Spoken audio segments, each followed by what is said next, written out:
Marhaban ahlan nawadi. Imam Ali bin Abi Thalib karramallahu wajha, beliau mengatakan inna lillahi wi'a fil ard wa hiyal qalb. Sesungguhnya Allah Ta'ala memiliki wadah di bumi. Wadah tersebut adalah hati. Imam Ali menganalogikan hati sebagai wadah, karena wadah inilah yang menampung cahaya-cahaya tersebut.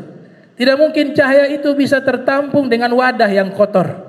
Tidak mungkin cahaya itu bisa tertampung dengan wadah yang sudah berlubang. Tidak mungkin wadah itu bisa menampung cahaya jika wadahnya terbalik. Maka wadah yang bisa menampung cahaya Nabi Muhammad SAW dengan pemberian Nabi Muhammad SAW biiznillah, yaitu wadah yang bersih, yang posisinya tidak terbalik dan tidak ada lubang di dalamnya. Al-Imam Ghazali mengatakan wadah yang kotor itu ibarat hati orang muslim yang banyak penyakit hatinya. Ada wadahnya, tapi sayang kok kotor. Jika dituangkan air susu ke dalamnya yang putih bersih, maka air susu yang putih bersih menjadi kotor, menjadi hitam karena ada kotoran. Air susu di sini adalah nur, anugerah, huda, iman, ilmu, Islam, nuril Quran. Gak bisa masuk. Bisa masuk tapi kotor. Kalau kotor tidak bisa kita untuk minum, tidak bisa kita manfaatkan. Ini contoh analogi hati orang Islam yang dalamnya hati tersebut penuh dengan kotoran. Kotoran sombong, kotoran ujub, kotoran riya, kotoran sum'ah, kotoran iri hati dan lain sebagainya. Kemudian hati yang terbalik, seperti wadah yang terbalik, itu qalbul munafikin, hati-hati orang munafik, mengaku Islam tapi munafik. Maka itu seperti wadah yang terbalik. Dituangkan susu sampai hari kiamat tidak bisa tertampung karena terbalik. Kemudian yang ketiga, wadah tersebut berlubang, yaitu hatinya orang-orang kafir, dituangkan bocor. Yang keempat, wadahnya tidak terbalik, wadahnya bersih, kemudian wadahnya tidak berlubang, maka ini yang bisa menampung susu.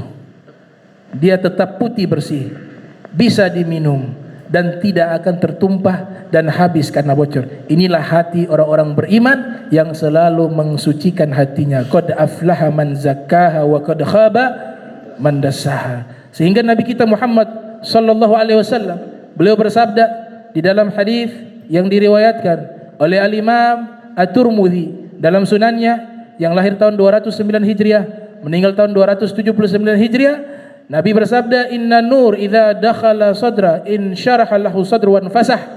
Sesungguhnya cahaya apabila masuk ke dalam hati, kata Nabi, masuk ke dalam dada, maknanya adalah hati, substansinya adalah hati, maka dada akan luas dan lapang. Kemudian mereka bertanya, wa ma alamatu dzalika ya Rasulullah? Tanda orang yang hatinya sudah ada cahaya seperti apa ya Rasulullah? Nabi SAW bersabda, at-tajaf an daril gurur wal inabah ila daril khulud wal isti'dadu lil mauti qabla nuzuli. Tanda hati yang sudah menampung cahaya adalah hatinya ini sudah tidak tertipu dengan tipuan duniawi, dan hatinya ini selalu kembali kepada tempat abadi, surganya Allah Ta'ala, dan selalu mempersiapkan diri sebelum datangnya kematian. Itulah tanda hati yang telah diberikan cahaya oleh Allah Subhanahu wa Ta'ala. Sehingga beberapa anak muda yang hidup di zaman Nabi, di antara mereka banyak yang mendapatkan cahaya tersebut. Di antaranya ada sahabat bernama Mus'ab ibn Umair, meninggal di perang Uhud sebagai syahid. Nabi SAW, beliau bersabda sebagaimana disebutkan di dalam kitab Mu'jamnya Imam Tabrani yang lahir tahun 260 Hijriah, meninggal tahun 360 Hijriah. Juga disebutkan oleh Al-Imam Baihaqi yang lahir tahun 384 Hijriah, meninggal 456 Hijriah.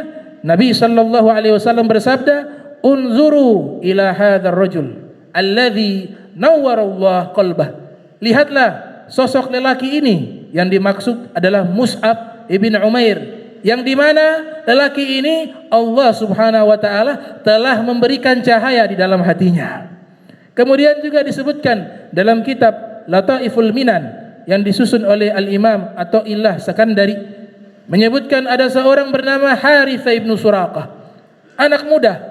Nabi tanya kabar, bagaimana kabarmu di pagi hari ini? Ia katakan, saya hari ini ya Rasulullah sudah mencapai puncak keimanan. Nabi katakan, segala sesuatu butuh bukti. Ia katakan, ya Rasulullah, saya ini bisa seakan-akan melihat surga, juga seakan-akan saya bisa melihat neraka. Dalam hati saya sudah luntur daripada kecintaan terhadap duniawi, dan kerinduan saya hanya kepada Allah dan Rasulnya Muhammad sallallahu alaihi wasallam. Maka Nabi katakan, arafta ya Harisa falzam, engkau sudah ma'rifat wahai Harisa, falzam, jalankan hal tersebut. Kemudian Nabi Muhammad sallallahu alaihi wasallam beliau bersabda, man arada an yanzura ila rajulin nawwarallah qalbahu falyanzur ila Haritha. Siapa yang ingin melihat sosok seorang laki-laki yang Allah telah berikan cahaya di dalam hatinya, maka lihatlah kepada Haritha, kata Nabi Muhammad sallallahu alaihi wasallam. Sehingga cahaya yang pertama kali yang perlu kita bersihkan hati, al-qalb. Ya mukallibal qulub, tsabbit qalbi ala dinik. Wahai zat yang membolak-balikkan hati, tetapkan hatiku di dalam agama Islam. Namanya qalb, bolak-balik karena berubah-ubah. Kata Imam Ar-Raghib Al-Asfahani dalam kitabnya Mu'jam Mufradati Al-Fadhil Quran, kenapa hati dinamakan qalbun? Karena hati itu setiap detiknya berubah-ubah.